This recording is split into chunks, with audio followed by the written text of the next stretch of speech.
আজকে চুলা পরিষ্কার করব এবং ওয়াল পরিষ্কার করব, পাকঘরের ফাঁকা পরিষ্কার করব। হ্যালো এভরিওয়ান, আসসালামু আলাইকুম।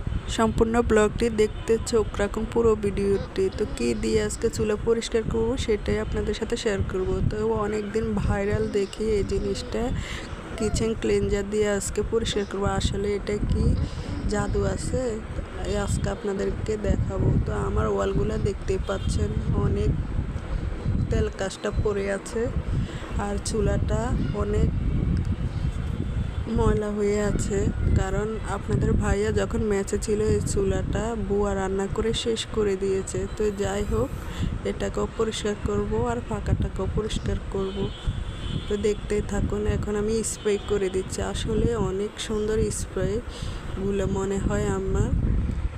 কিছু স্প্রে করতেছি, সাদা সাদা কি বের হচ্ছে দেখেন। তো পরিষ্কার করার পরে দেখেন অনেক সুন্দর লাগতেছে। আসলে এটা অনেক কাজের। চুলাটা আমি পরিষ্কার করতে পেরেছি অবশেষে, কম সময়ের ভিতরে আমি পরিষ্কার করতে পেরেছি। তো এই যে পাকাটা অনেক পরিষ্কার হয়েছে।